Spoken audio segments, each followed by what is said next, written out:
Recently, I was rewatching Airplane and Airplane 2, the sequel. And I was still laughing because it doesn't matter how many years pass, dude, that those movies are still iconic and still funny till this day. And I thought to myself after watching it, I was like, you know what's really weird about this is that they don't make movies like this anymore. You don't get good comedy anymore. I don't even know the last time I actually watched a good comedy movie. It's been years because some of what I've seen has not been good at all. And I'm just like, this stuff is just terrible. These writers are so afraid and so want to be politically correct and all kind of nonsense. They can't make anything good. And once again, seems I'm not the only person who believes that. Dive into this article here from Cosmic Book News. Woke Hollywood killed comedy and ruined movies, says former Amazon exec. And I would 100% agree with that. 100%. Hollywood's box office is still struggling, and according to former Amazon Studios boss Roy Price, the problem isn't COVID streaming or superhero fatigue. It's woke culture and lazy writing. Again, completely agreed. Because you see, the thing about it is that, yes, COVID happened. Yes, things were bad. Yes, things closed down. I live in the I live in Twin Island, country of Trinidad and Tobago. I live in Trinidad. And one of our movie theaters actually closed down. And then another one took its place, but it was a popular movie. They closed down because, they couldn't, everything was closed down during the lockdown and stuff, so they couldn't make money. That happened. And we've not seen businesses closed down and then because of COVID. But we are some years out from COVID now.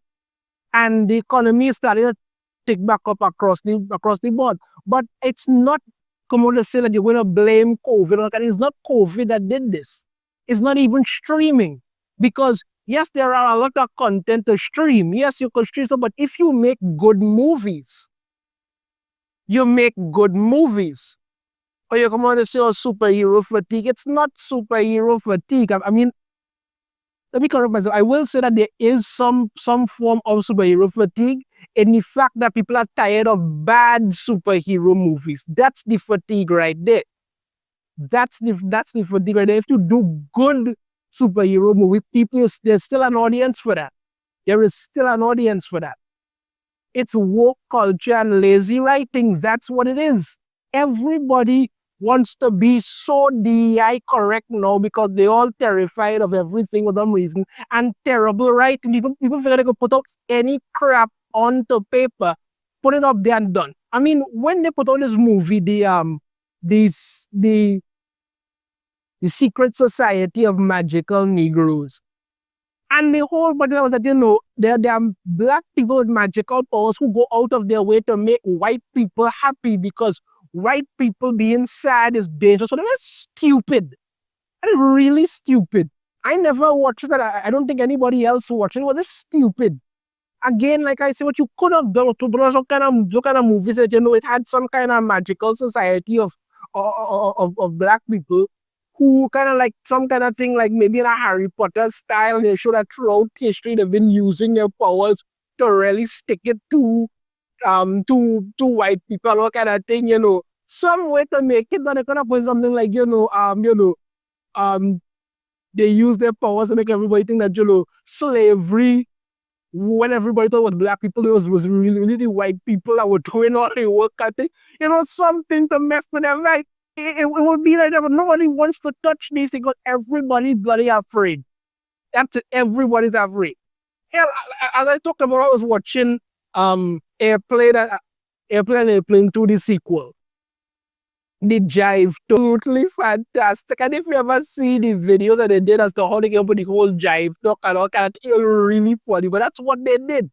You can't do that now. You're gonna find some whack joke or talking about, oh, that's offensive to people. And I live on Twitter all day and my bots agree with me, so you all should listen to me. Oh God. Eh. In a lengthy post this week on Substack, Price, who helped launch Amazon's TV and movie division, blamed the industry's collapse in quality on bad creative decisions. He argues that Hollywood has abandoned sharp character driven storytelling in favor of safe, politically correct scripts that don't challenge anyone or make people laugh. Exactly. Exactly. They are so determined that they must not step over the side, that somebody on Twitter who has no life and is surrounded by bots, and his bots tell them, yes, you are amazing and everything you say is so important, is going to be upset with them that they do this. There was a time when you made entertainment to entertain people, not to cuddle to whack jobs. But you cannot stop yourself, and this is the nonsense that you keep doing. So I completely agree with Will Price. What he says, he's absolutely right. One of the biggest casualties, comedy. Price points out that comedies used to account for 15 to 20% of the box office. In 2025, they're barely 2%. Has there even been a comedy movie that's come out this year? I'm honestly not even sure. Where they go, woke Hollywood kill them. Today, writers and directors are terrified of offending anyone. Classic comedies, Ghostbusters, Beverly Hills Cop, Caddyshack, The Hangover wouldn't survive a pitch meeting. Instead, studios crank out bland content that tries to check social media boxes but forgets to be funny. Yeah, I mean, Ghostbusters, absolutely funny movie with the whole thing with the ghosts and all of that stuff. Really, really amusing. Beverly Hills Cop, oh God, that was classic. That was classic. Beverly Hills Cop 1 and 2, yeah, 3 wasn't good, but 1 and 2, absolutely fantastic. Eddie Murphy as Axel Foley was absolutely amazing. Every time I watch those movies, I enjoy myself. They never get old, ever. You have Caddyshack, and one of the most iconic moments from Caddyshack was the whole, well, we're waiting. Well, we're waiting. That was bloody funny. That was funny. You had movies like The Hangover. Two guys go from a party within a wake up and can't remember what the hell happened, and this whole shenanigan. It was absolutely amazing and funny. But no, you don't get stuff like that anymore. Like you say, it wouldn't survive a pitch meeting because these people are so good. I mean, you have people literally green lighting things because people go in and tell them, listen, we're going to do this movie about this black man. So writers are checking and they're like, okay, sure, no problem. Come on now, man. Oh, God. And no, these comedies aren't secretly thriving on streaming. Price challenges anyone to name a single great original streaming comedy from the last 5 years. They don't exist. I don't think I've watched a comedy in the last 5 years or more, honestly. Coincidentally or not, the domestic box office is down about 17% from pandemic levels. Price suggests that the missing comedy audience explains a big part of that gap. The problem runs deeper than comedy. Price also says Hollywood's development process has fallen apart. Studios used to spend years developing great scripts. Now they push half-finished stories into production, afraid of taking creative risks. Yeah, that's happened.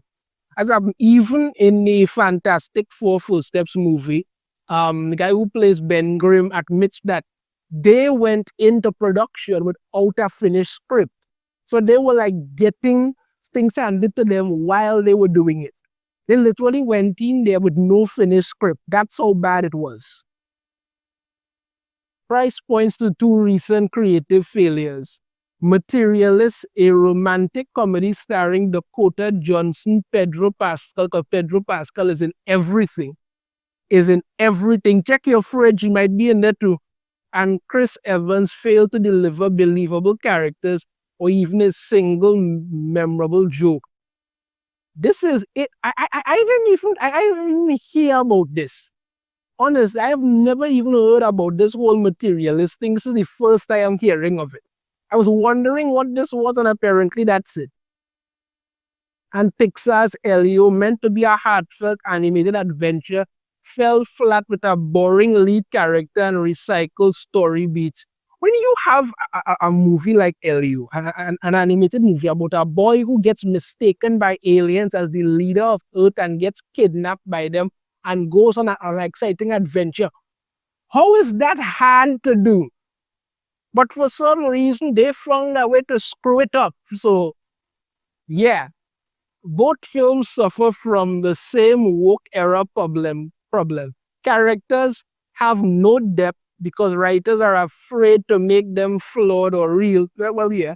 Instead, we get cardboard cutouts designed not to offend anyone. And when you do that, you offend everyone. Good work.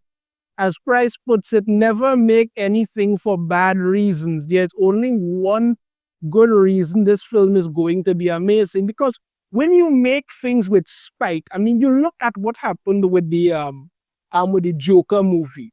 The second Joker movie, Joker Folie à Deux. It was pretty clear that the director made that movie out of spite because of apparently he didn't like the fact that people liked the first movie. So you made this movie out of spite for that. You got your money. You understand? You got your how many millions of dollars and you bounce. And you put out a terrible movie that bombed at the box office because you literally made something for a bad reason. Why would you go in to make a movie with a bad intention in mind? Not go in and make something that is actually good. Yes, there are going to be bad movies. Nobody's going to we're going to excuse that. Oh, but that's what they go in and do. So what you gonna do? Price also points out that the New York Times top 100 films includes 14 movies from each 3-year period between 2000 and 2017. Yet only 15 films total have the entire 6-year stretch of 2018 to 2023. When you'd expect nearly twice that many, despite these newer films being fresher in people's minds. So when you make crap, that's what happens. The collapse in quality movies and TV projects lines up with the rise of the woke mind virus in Hollywood, where writers and studios care more about pushing agendas than making great stories people actually want to watch. We all said to them that when you go woke, you're gonna go broke. Nobody wanted to listen. Where is it now? They're all going broke. Yeah, clearly there was no woke mind virus. No, clearly there wasn't. Price doesn't name names, but it's clear what he's talking about. Since 2017, Hollywood has been obsessed with politics and social media outrage. He says there was a sense that anything too elite was bad and anything too hard to write was elite. Maybe that's why some people have a problem with Batman, but here we do.